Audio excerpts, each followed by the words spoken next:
Hello everyone, this is Seep Sunit Mishra. Welcome to my channel. Today's video I will be talking about slope. Okay, so आज के इस video में मैं आपके slope की पूरे के पूरे डाउट क्लियर करवा दूंगा।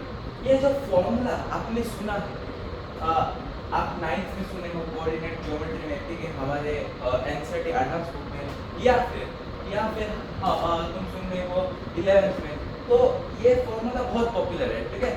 तो ये कैसे आया, ये हमारे जो जिंदगी है, ये जो हमारे संसार है, ये फॉर्मूला कैसे आया, उसका थोड़ा डेरिवेटिव देख लेते हैं ये फॉर्मूला कैसे आया, ठीक है। थोड़ा देख लेते हैं, आया, ठीक है, कैसे आया, ठीक है। तो थोड़ा इसको जान लेते हैं, ठीक है। तो कैसे आया हमारे जिंदगी में, थोड़ा उसको देख लेते हैं बेटा आज। तो क्या हुआ आप कोऑर्डिनेट ज्योमेट्री में क्या क्या पढ़े हो? एक तो होता है हमारा, वाह क्या ड्राइंग है, ये होता है हमारा वाई कोऑर्डिनेट, ये होता है हमारा वाई डैश, और इसको अगर मैंने ऐसे लिया तो कितना बनेगा, ये हॉरिजॉन्टल बनेगा, ठीक है, हॉरिजॉन्टल बनेगा, इसको बोलते हैं एक्स डैश, इसको बोलते हैं एक्स कोऑर्डिनेट। तो ये जो लाइन आप देख रहे हो इसको बोलते हैं बेटा एक्स कोऑर्डिनेट, ये जो लाइन आप देख रहे हो इसको बोलते हैं वाई कोऑर्डिनेट। तो वाई कोऑर्डिनेट एक्स कोऑर्डिनेट, इसको क्या बोलते हैं, ओरिजिन। ओरिजिन का वैल्यू क्या है, 0,0। मैं थोड़ा बेसिक्स को क्लियर कर देता हूँ। ये जो वाई एक्सिस में, ये जो वाई एक्सिस में अगर मैं पूछूं हर एक रैंडम पॉइंट, अगर मैं इस पॉइंट को लूं, अगर मैं इस पॉइंट को लूं, किसी भी point, any random point on y axis को हम क्या लेते हैं, बता दीजिए। एनी रैंडम पॉइंट, किसी भी random point on y axis, किसी भी random point on y axis, या फिर ये पॉइंट लूं, या फिर ये पॉइंट लूं, या फिर ये पॉइंट लूं, या फिर ये पॉइंट लूं, किसी भी random point on y axis को हम हमेशा लेते हैं 0,y। क्यों बोलते हैं 0,y? बोल दो 0,y क्यों बोलते हैं? क्योंकि x 0 है यहाँ पर। इसका इक्वेशन क्या बनेगा, इसका इक्वेशन जो बनेगा, ये आप 10th में पढ़ते हो, ठीक है। पर सुन लो, ठीक है, इक्वेशन जो बनेगा इसका होगा x = 0, ये आपका इक्वेशन। तो the equation for y axis, is x = 0, the equation for y axis is x = 0। First point, very first point, okay. The equation for y axis is x = 0 because why, क्यों? क्योंकि हर एक random point जो आप y axis में लोगे, हर एक random point जो आप y एक्सिस में लोगे, उसका x हमेशा 0 होगा, उसका x हमेशा 0 होगा। सेम अगर हम x कोऑर्डिनेट को लें, हर एक रैंडम पॉइंट, अगर मैं इस पॉइंट की बात करूं, अगर मैं इस पॉइंट की बात करूं, या फिर मैं इस पॉइंट की बात करूं, या फिर मैं इस पॉइंट की बात करूं, x कोऑर्डिनेट में जो भी point, any random point on x coordinate मैं क्या लूंगा, मान लो मैंने इस पॉइंट की बात किया, हमेशा y 0 होगा, क्योंकि वो x एक्सिस में लाइन कर रहा है। अगर एनी पॉइंट x एक्सिस में लाइन कर रहा है तो उसका कोऑर्डिनेट क्या बनेगा, x, 0। इसकी जो y कोऑर्डिनेट है, ये जो हमारा y कोऑर्डिनेट है, ये हमारा हमेशा 0 बनेगा, ठीक है। y कोऑर्डिनेट में क्या होता था, x 0 होता था। देखो हमारा जो x, अगर मैंने इस पॉइंट को मान लिया, ठीक है, अगर मैं इस पॉइंट को मान लो मैंने नेम कर लिया, ठीक है, जस्ट समझाने के लिए बोल रहा हूँ। मान लो ये 1 है, मान लो ये 2 है, मान लो ये 3 है, मान लो ये 4, ठीक है। तो जो इस पॉइंट में होगा, जो इस पॉइंट में, मान लो मैंने इस पॉइंट को ले लिया, मैं इस पॉइंट को क्या दूंगा, यहाँ पर x पॉजिटिव है, यहाँ पर y पॉजिटिव है, तो क्या बोलूंगा, पर यहाँ पर है, देखो y कोऑर्डिनेट में जो भी रैंडम पॉइंट लाई करते हैं हम क्या बोलते हैं, 0,y, मतलब x तो 0 होगा पर y में कुछ होगा, और y में क्या है बेटा, 4 है। इस y एक्सिस में y 4 है, तो क्या हम बोल सकते हैं 0,4। तो हमेशा जब एक एनी रैंडम पॉइंट हम y एक्सिस में लेते हैं तो उसका x हमेशा 0 होगा, ठीक है।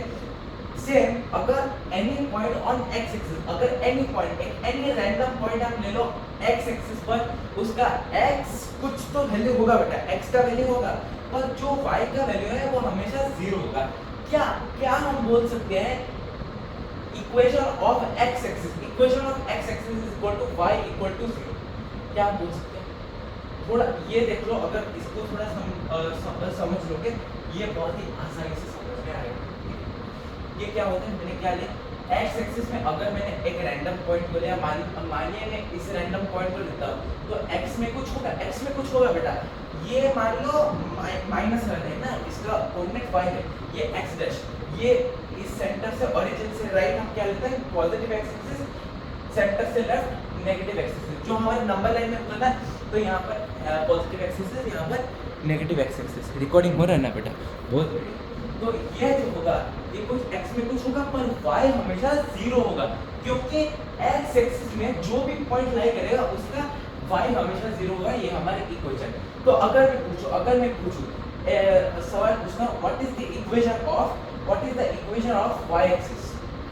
Okay, what is the equation of y axis? Handwriting देख लेना। What is the equation of y axis? x = 0। And what is the equation of x axis? मान लो मैंने इसको हटा दिया, इसको x मान लिया, तो क्या लिखोगे y = 0। अगर x है y लिखोगे, अगर y आए x लिखोगे। और समझे इक्वेशन ऑफ x एक्सिस को क्या लिखते हैं y = 0। अगर x एक्सिस था तो y = 0, अगर y एक्सिस था तो x = 0। क्यों? क्योंकि जो भी पॉइंट y एक्सिस में लाई करेगा उसका x हमेशा 0, हम 0, y, और x एक्सिस में जो भी पॉइंट लाई करेगा उसका y हमेशा 0 होगा। y 0 है, यहाँ पर y 0 है। क्या हम बोल सकते हैं equation of x axis y = 0? Very good, this is the main basic concept. Okay, basic concept. Okay, basic concept. Okay, basic concept. Now listen. अभी मैं ये जो चीज है मैं इसको प्रूफ कर, ठीक है। प्रूफ मतलब क्या, थोड़ा डेरिवेशन देखते हैं, ठीक है। डेराइव किससे होता है, ठीक है। डेरिवेशन क्या होता है, ध्यान से हमारे जो x एक्सिस होता है, एक होता है हमारा y एक्सिस। तो एक होता है हमारा x एक्सिस, ये x एक्सिस थोड़ा बड़ा कर लेते हैं, इसको थोड़ा मिटा लेते हैं, हम डिराइव करेंगे ना। तो हाँ, एक बात होना चाहिए टेंजेंट इस बार मतलब tan थीटा। देखो ये तो शॉर्ट फॉर्म है, tan हमारी शॉर्ट फॉर्म है। अगर इसको एक्सपांड कर लोगे, जैसे कि एक tan थीटा हमारा निकनेम होता है, जैसे आपका निकनेम कुछ भी हो, जैसे मेरा निकनेम है फ्रूटी, ठीक है। तो इसका एक्चुअल नाम होता है वो जो एक्चुअल नाम होता है हम उसको बोलते हैं टेंजेंट। Okay, tangent. तो उसका एक्चुअल नाम जो होता है उसको बोलते हैं टेंजेंट, पर जो निकनेम होता है उसको बोलते हैं tan थीटा। मतलब tan थीटा नहीं, मान लो tan होगा तो tan होगा, ठीक है। जो आपका निकनेम है, मान लो आपका निकनेम है कुछ होगा, ठीक है, तो उसका जो फुल नेम होगा वो होगा tan थीटा। ओके, तो ये होता है नामकरण कर लिया, ठीक है।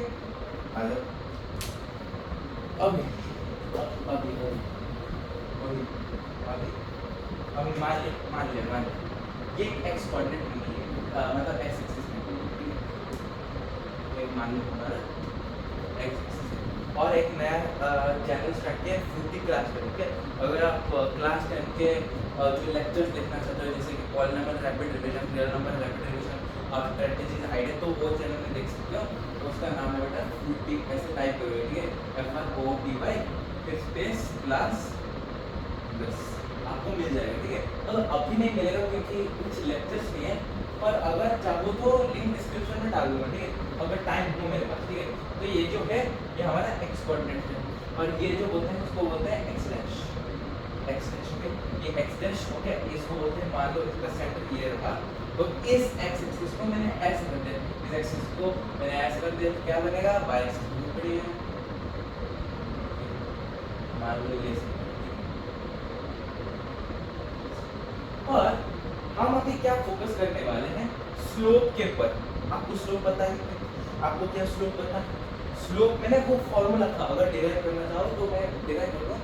स्लोप क्या है? स्लोप बेसिकली है, देखो मान लो मैं कुछ लेम वर्ड भाषा में बोलता हूँ। अगर कोई लाइन, मतलब मान लो ये एक ग्राफ है, ठीक है, ये एक ग्राफ है, तो हम रिप्रेजेंट करते हैं m से, ओके। m = tan थीटा, समझे? कुछ समझे नहीं, ठीक है। तो m = tan थीटा कैसे होता है सब कुछ समझा, ठीक है। तो एक्चुअल जो हमारे स्टैंडर्ड फॉर्म है वो नहीं बताऊंगा, खाली डेरिवेटिव देख लो, ठीक है, इतना भी डीप नहीं जाएंगे, ठीक है। पर मान लो स्लोप क्या होता है, स्टीपनेस आप कह सकते हो, ठीक है। तो स्टीप होगा, जो ज्यादा स्टीप होगा उसकी ज्यादा स्लैंट होगा, ठीक है, स्लैंट होगा। और समझे तो slant is basically steepness, okay. तो जितना ज्यादा स्टीपनेस होगा उतना ज्यादा मतलब जो एंगल बनेगा। मान लो मैंने ये लिया, मान लो मैंने ये लिया, ओह सॉरी भाई, सॉरी,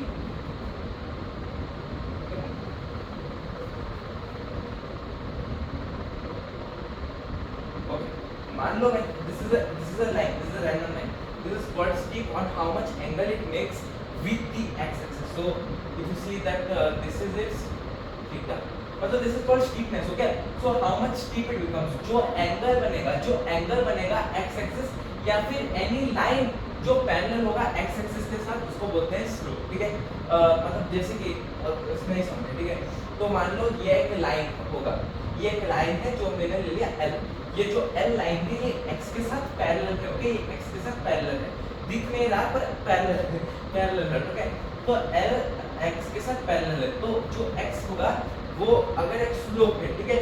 ये जो एंगल फॉर्म होगा इस एल के साथ, जो थीटा जो एंगल फॉर्म होगा इस एल के साथ, उसको हम बोलते हैं टेंजेंट, मतलब टेंजेंट ये है, ठीक है। तो यहाँ पर क्या डालते हैं, टेन थीटा, और ये जो हमारे होते हैं उसको बोलते हैं लेम भाषा में, ठीक है। पर हाँ ऐसा ही होता है, ठीक है। तो ऐसा ही होता है, ठीक है। तो आपको मैं समझा देता हूँ, ध्यान से सुनो। यहाँ पर थोड़ा डिस्टेंस फॉर्मूला भी लग गया, तो ध्यान से सुनो। और 10 मिनट 15 मिनट क्योंकि डिटेल एक्सप्लेनेशन देना एवरी बिट का, अगर इतना भी होता क्यों देता वो है, ठीक है। तो ध्यान से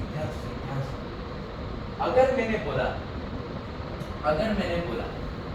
सेम, मैंने देखो मान लो मैंने एक स्लोप लिया, ठीक है। मान लो मैंने एक स्लोप लिया, ये एक स्लोप है बेटा, ये जो आप देख रहे हो इसका स्टीपनेस है, तो मैं क्या करूंगा, इसका एक पॉइंट लूंगा, ठीक है। और इस एक्स एक्सिस के साथ एक पैरेलल लाइन खींचूंगा, ठीक है। एक पैरेलल लाइन जो एग्जैक्टली पैरेलल है, वो कभी इंटरसेक्ट नहीं करेगा अगर वो कॉन्टिन्यूड फॉर्म में रहे, ठीक है। तो मैंने क्या किया, मैंने एक लाइन लेकर इस एक्स एक्सिस के साथ पैरेलल बना दिया, तो क्या बनेगा, इस एक्सिस के साथ पैरेलल बनेगा, कुछ लाइन बना दे, इतना लंबा लाइन नहीं ड्रॉ करना है पर बना दिया, ठीक है। ये जो एंगल फॉर्म होगा इसको क्या बोलते हैं, थीटा, बहुत बढ़िया। तो ये जो एंगल फॉर्म होता है इसको बोलते हैं थीटा, ठीक है जी, ठीक है। ये तो समझ में आ गया। ये जो स्लोप है, इसका एक एंगल थीटा हो गया, एक लाइन एल के साथ मैंने मान लिया, ठीक है। एक लाइन एल के साथ मैंने मान लिया, तो ये एल लाइन एम के एक्स के पैरेलल है, ये जो एल लाइन है ये एम के पैरेलल है। मैंने एक स्लोप ले लिया, इस स्लोप ने इस एल लाइन में एक थीटा का एंगल फॉर्म किया। थीटा क्या है अभी मार्क करेगा, ठीक है। तो थीटा एक्चुअली क्या है, थीटा एक एंगल है, जैसे आपका नाम सोनू मोनू, ऐसे थीटा एक नाम होता है, इस एंगल का नाम थीटा है, इस एंगल का नाम एंगल बीएसी है, तो नाम हो गया, ठीक है। इस एंगल का जो नाम है उसको बोलते हैं थीटा, जो एंगल का नाम है उसको बोलते हैं थीटा। तो क्या हुआ, अरे क्या हुआ, अब भी देखो m is equal to tan theta, m is equal to what, tan theta। m क्या है, m तो स्लोप ही तो है, अरे m क्या है, m स्लोप ही तो है। tan थीटा क्या है, अरे tan थीटा ट्रिग्नोमेट्रिक रेशियो, ठीक है। तो m अगर स्लोप निकालना चाहो तो tan थीटा पहले इस्तेमाल करो, अगर स्लोप निकालना चाहो तो tan थीटा को इस्तेमाल करो। ये हमारा पहला है, इसको याद रखना बेटा, ठीक है। m is equal to tan theta, m क्या है बेटा, स्लोप है, ठीक है। ये जो स्लोप है हम tan थीटा के मदद से निकालते हैं, ठीक है। कैसे, ये जो स्लोप है, tan थीटा का फॉर्मूला क्या है, थोड़ा बोलो। tan थीटा का फॉर्मूला था दुल्ली यादों में, परपेंडिकुलर बाय बेस, यही था, परपेंडिकुलर बाय बेस। तो परपेंडिकुलर, तो ये नाउ देखो, ये जो दिख रहा है ना, ये जो पॉइंट दिख रहा है, मैंने इस पॉइंट से एक परपेंडिकुलर वाला डिस्टेंस लिया, इस जो पॉइंट से मैंने एक परपेंडिकुलर वाला डिस्टेंस लिया, क्या मैं उसको टिंग टिंग टिंग टिंग एक परपेंडिकुलर वाला डिस्टेंस लिया। ये जो पॉइंट है ये मतलब एंड पॉइंट मान लो अगर ये इंक्रीज होता जाए तो मैंने यहाँ पर लिया, ओके। मैंने एक बाइसेक्ट का टाइप के लिए, आप बोल सकते हैं बाइसेक्ट का नहीं होगा, ठीक है, बाइसेक्ट तो नहीं कर रहा, पर ये जो परपेंडिकुलर डिस्टेंस फॉर्म हो रहा है ये इस लाइन पे 90 डिग्री फॉर्म हो रहा है। ये जो लाइन है ये 90 डिग्री फॉर्म हो रहा है एल लाइन पे। तो जो एल लाइन पे है ये 90 डिग्री फॉर्म हो रहा है। अगर ये 90 ये थीटा, ये 90 ये थीटा, तो क्या हो तूफान आ जाएगा नहीं। tan थीटा का value perpendicular by base. Theta को जो सामने है हम इस एंगल के पर्सपेक्टिव में ले रहे हैं। फिर से इस एंगल के पर्सपेक्टिव में अगर ले रहे हैं तो उसके सामने परपेंडिकुलर, हमेशा बोलते रहता हूँ लेक्चर्स देखना, जो एंगल के सामने उसको बोलते हैं परपेंडिकुलर। ओके, इसको बोलते हैं परपेंडिकुलर। जो राइट एंगल के सामने उसको बोलते हैं हाइपोटेन्यूज। ऑलरेडी बता चुका हूँ वीडियो देखिए। ये होगा हमारा बेस। तो हाइपोटेन्यूज परपेंडिकुलर बेस, समझ में आया? अब इस ट्रायंगल में ट्रिग्नोमेट्री नहीं लगेगा। हाँ, ट्रिग्नोमेट्री तो लगेगा ट्रिग्नोमेट्री तो लगेगा, पर हमें परपेंडिकुलर का वैल्यू तो नहीं पता, हमें बेस का वैल्यू नहीं पता। निकालेंगे मेरी जान, निकालेंगे। ध्यान सुनो बिल्कुल दिमाग खोल के सुनो, ध्यान सुनो। क्या ये जो लाइन मैंने एक्सटेंड किया, क्या मैंने इस लाइन को और भी एक्सटेंड कर सकता हूँ? भाई मैंने क्या किया, मैंने खाली एक्सटेंड तो किया। क्या ये 90 डिग्री होगा? अबे ये छोड़ दो, ठीक है 90 डिग्री नहीं होगा, मतलब होगा पर छोड़ दो। यहाँ पर एक ट्रायंगल है, यहाँ पर थीटा है, यहाँ पर 90 डिग्री एंगल है, पर मैंने इसको और भी एक्सटेंड कर दिया। ठीक है, मैंने उसको और भी एक्सटेंड कर दिया। अभी ये जो लेंथ है, मान लो इस लेंथ को मैंने लिया AB। क्या AB is equal to CD? मान लो मैंने लिया CD। और एक इजियर एक्सप्लेनेशन के लिए can I say AB is equal to CD? Can I say? अरे कैन आई से ना, देखो y एक्सिस तो स्ट्रेट ही है। अरे कर्व थोड़ी ना है, कर्व थोड़ी ना है, ये एक स्ट्रेट है, ये एक स्ट्रेट है। तो क्या होगा, ये जो लेंथ बनेगा ये इसका इक्वल बनेगा, ये जो लेंथ बनेगा ये इसके इक्वल बनेगा। क्यों बनेगा?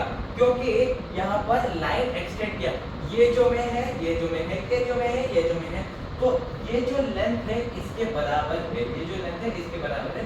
मैंने सेम लेंथ का लाइन लिया है, बस ये CD है, ठीक है, ये पॉइंट था, ये पॉइंट है, सेम लाइन पे लाई कर रहा है, सेम पॉइंट में लाई कर रहा है, ठीक है।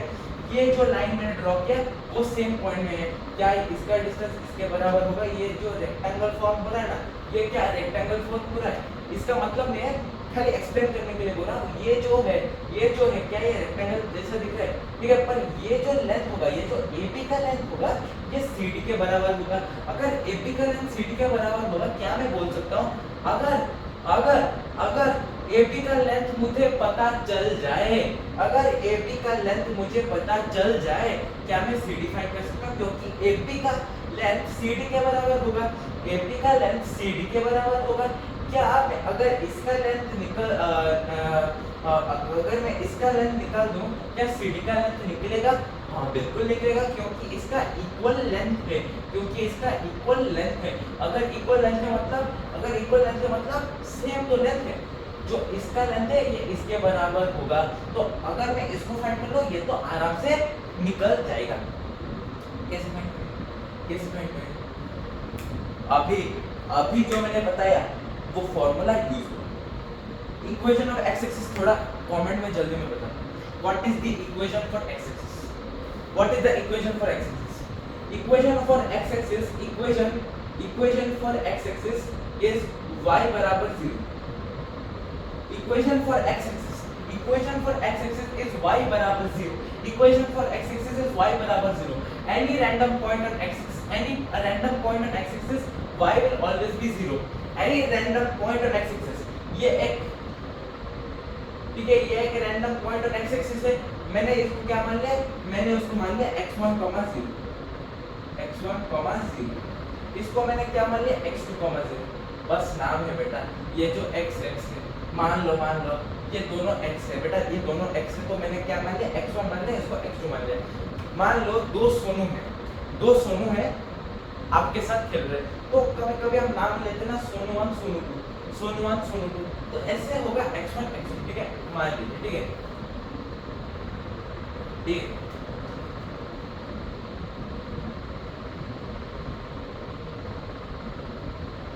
कुछ नहीं होगा, ठीक है, मैं साइज कर लेता हूँ।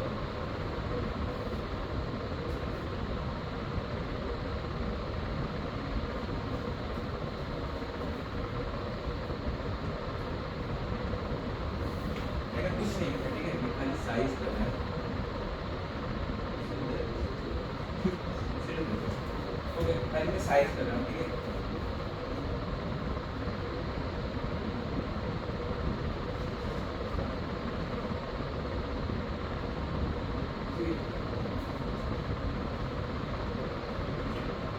मैंने गलत बना दिया, ठीक है, थोड़ा स्लाइड में गलत बना दिया,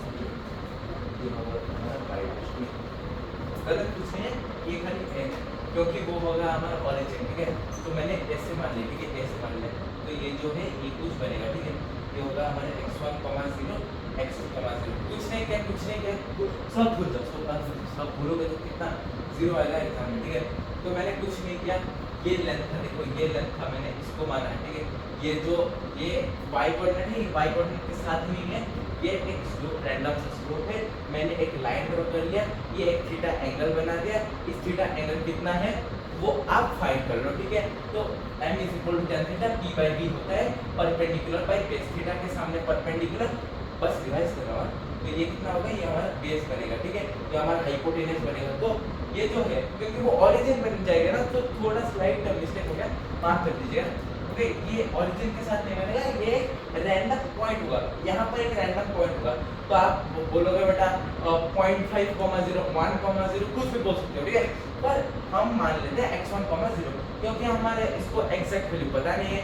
अगर इसको मान ले 0.5 यूनिट तो किसी, ठीक है। तो any random point on x-axis is x1, 0, तो equation of x-axis is y, 0, any, तो देखो यहाँ पर y = 0, देखो यहाँ पर y = 0, ठीक है। तो कुछ भी नहीं, any random point on x axis a मान लिया, any random point on x axis यहाँ पर एक a है, ठीक है, तो इसको मान लिया x1, 0, any random point on x axis है b है, तो मैंने मान लिया x2, 0, ठीक है। ये इसका जो लेंथ है ये इसके बराबर होगा, CD के बराबर होगा। तो क्या मैं बोल सकता हूँ, ध्यान से सुनो, क्या मैं इसका लेंथ निकाल सकता हूँ डिस्टेंस फार्मूला से? क्या मैं इसका लेंथ निकाल सकता हूँ डिस्टेंस फार्मूला से?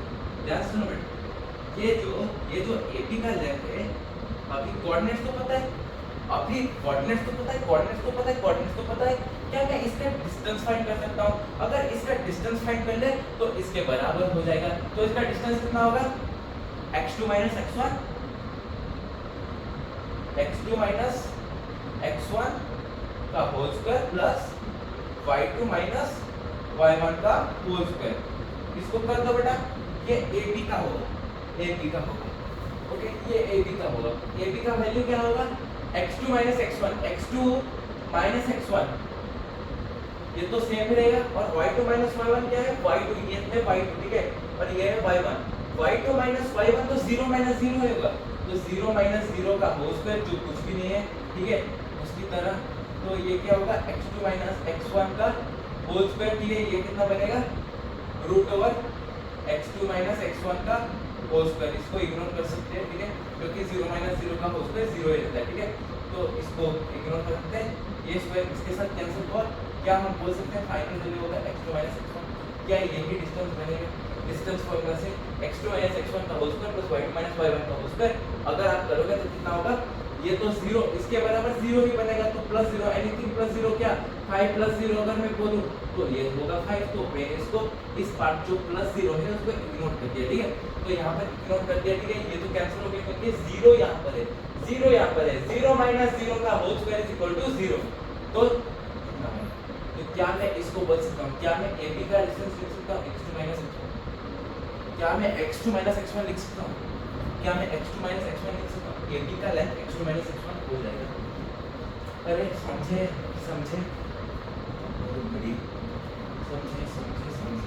मैंने क्या लिया, इस AB का CD का डिस्टेंस, अगर AB का डिस्टेंस CD के बराबर है, क्या मैं इसको लिख सकता हूँ x2 - x1? हाँ, तो क्या हमें बेस पता चल गया, अरे बोला था ना, बेस पता चल गया तो परपेंडिकुलर भी बताना चाहिए। मान लो मैंने इसको और भी एक्सटेंड कर लिया, ठीक है, तो ये y हो गया, ठीक है, मैंने इसको एक्सटेंड कर लिया और कुछ नहीं किया, ठीक है, तो ये होगा हमारा बेस। अभी परपेंडिकुलर कैसे फाइंड करेंगे, अभी ये इसको मिटा देता हूँ, इसका जो x एक्सिस है डिस्टेंस फार्मूला से निकाला था, ये जो लेंथ है ये इसके बराबर होगा, मैंने इसको लिख दिया, ठीक है, मैं इसको मिटा देता हूँ, ठीक है, ओके, मिटा देता हूँ, ठीक है। अभी क्या होगा, ध्यान से सुनो, इसका तो x2 माइनस x1 होगा, इसका तो x2 माइनस x1 होगा ही होगा, ठीक है, होगा ही होगा, ठीक है, होगा ही होगा। ध्यान से सुनो ना, अरे इतना भी परेशान हो रही होगी। ये x2 माइनस x1 अभी मैंने क्या किया, अभी मैंने इस लाइन को एक्सटेंड किया। अभी जो ये है, मान लो ये एक लेंथ है, क्या ये इसके बराबर होगा? क्या ये इसके बराबर होगा? क्या ये तो इसके बराबर है, स्ट्रेट लाइन है, तो इसका जो है क्या ये कुछ इस प्रकार है, स्ट्रेट बनाने को कुछ इस प्रकार से होगा। क्या इसका जो लेंथ है क्या इसके बराबर होगा? क्या मैं अगर इसका डिस्टेंस निकाल दूं क्या इसके बराबर होगा? बिल्कुल होगा भाई। क्यों? क्योंकि ये पॉइंट है, मैंने उसको स्ट्रेट लाइन एक्सटेंड कर लिया, तो ये पॉइंट ये हो गया, ये पॉइंट ये हो गया, ठीक है, तो ये डिस्टेंस इसके बराबर हो गया। अगर इस डिस्टेंस को फाइंड कर लो ये तो हो जाएगा। अभी क्या बोलोगे, कैसे निकालेंगे ये डिस्टेंस, कैसे निकालेंगे? अभी ध्यान से सुनो, मैंने कुछ देर में क्या बोला था, क्या बोला था? Any random point on y axis, any random point on y axis का इक्वेशन क्या है? इक्वेशन क्या है बोल दो यार, x equal to 0। y axis में जो भी इक्वेशन लाई करेगा, जो भी इक्वेशन लाई करेगा उसका x हमेशा 0 ही होगा, ठीक है। तो इसका जो इक्वेशन है, इसका जो x है हमेशा 0 होगा। क्या मैं लिख सकता हूँ, क्या मैं लिख सकता हूँ, ध्यान सुनो, क्या मैं लिख सकता हूँ x बराबर 0, क्या मैं बोल सकता हूँ x बराबर 0? बहुत बढ़िया यार। जो इस y एक्सिस में होगा, ये जो पॉइंट होगा, ये जो पॉइंट होगा, मान लो मैंने उसको लिया y1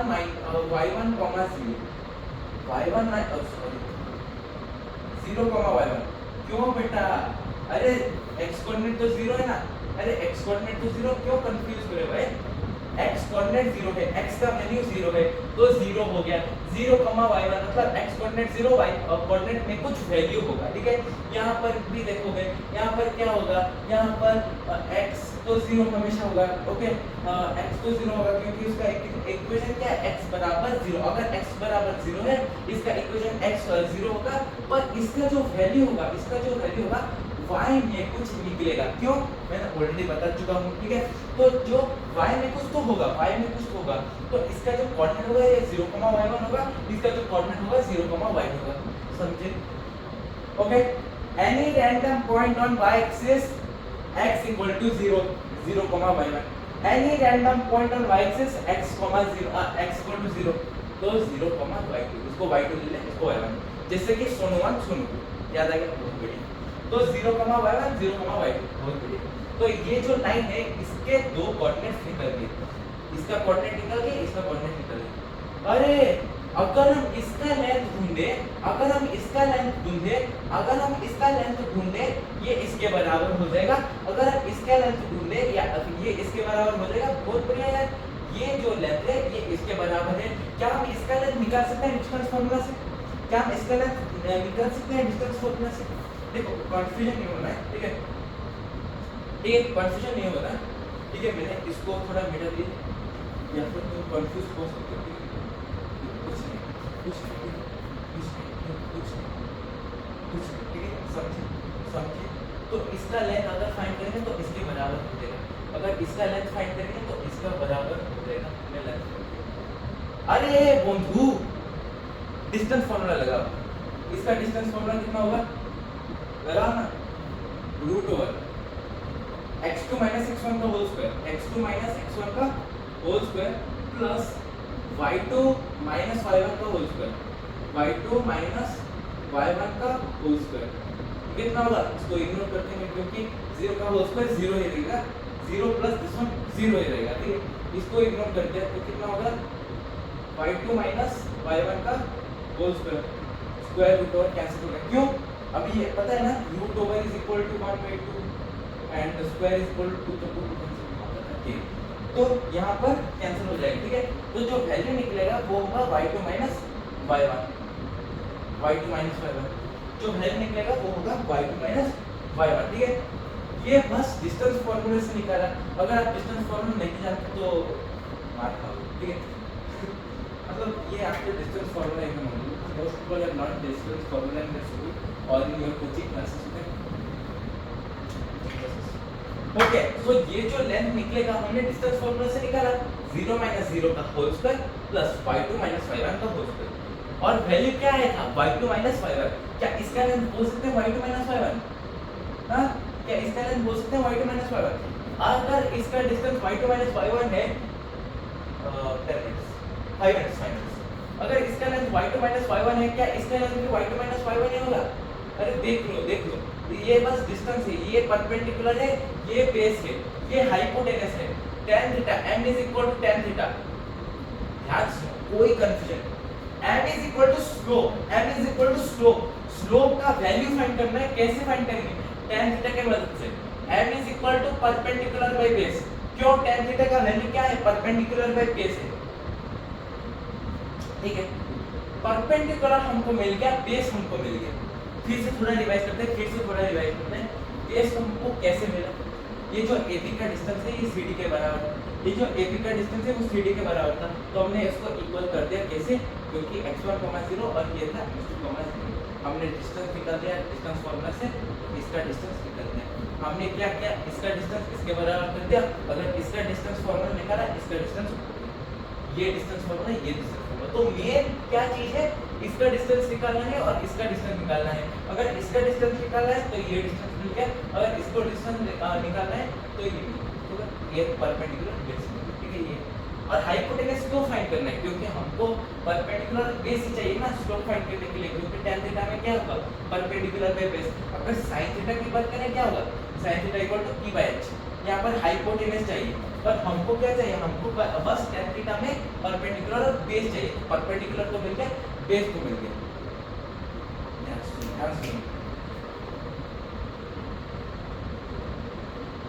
tan theta = perpendicular upon base. क्या मैं इसको लिख सकता हूँ? परपेंडिकुलर क्या है? अरे परपेंडिकुलर क्या है? अरे परपेंडिकुलर ने कहा इसका डिस्टेंस हो गया y2 - y1। बहुत बढ़िया, ये डिस्टेंस है ना। अरे भाई बेस का डिस्टेंस क्या है? x2 - x1 है। ठीक है, डाल दो। क्या यही बनेगा? अरे ध्यान से सुनो। क्या tan theta = perpendicular by base = y2 - y1 by x2 - x1 होगा। y2 - y1 by x2 - x1। hence proved अभी कैसे निकाला? y2 - y1 x2 - x1। ये ट्रिग्नोमेट्री का एक क्या होता है और एक हम बोलते हैं या 11th अगर मैं हूँ, अगर 11th में तो आपके लिए मेनली आपके लिए, ठीक है। तो जो y2 - y1 है वो बाय x2 - x1 मैंने कर दिया और यहाँ पर hence proved हो गया। hence proved कैसे हो गया? मैंने यही तो बोला, यही तो स्लोप फॉर्मूला है। अभी आप इसको 9th क्लास में भी इस्तेमाल कर सकते हो। अगर बोले क्वेश्चन में अगर थोड़ा दिमाग है तो दिमाग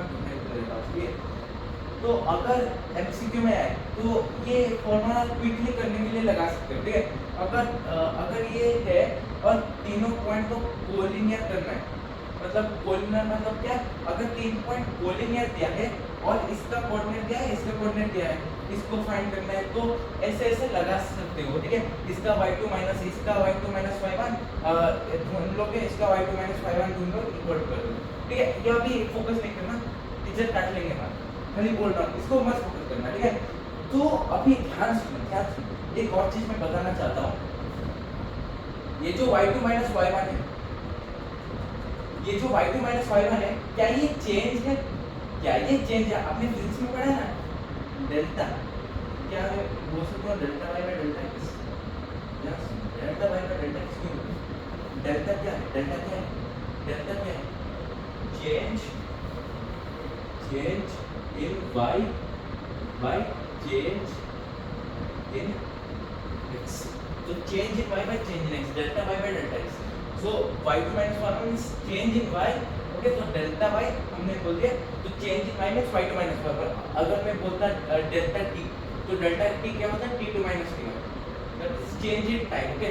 तो जो भी डेल्टा है उसको ऐसे लिखते हैं, तो y2 - y1 को क्या लिखते हैं? डेल्टा y, x2 - x1 को डेल्टा x, ओके। समझे?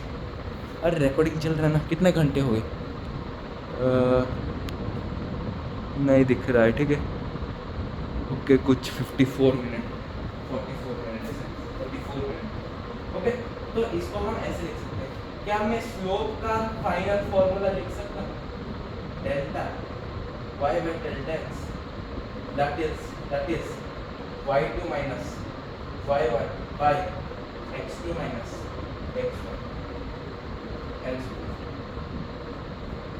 Okay, so this was the thing. I hope you understood this book very nicely. Actually people don't explain this, but आज मैं टाइम लगाकर आपको एक्सप्लेन किया बहुत बेहतरीन तरीके से, बहुत शानदार तरीके से।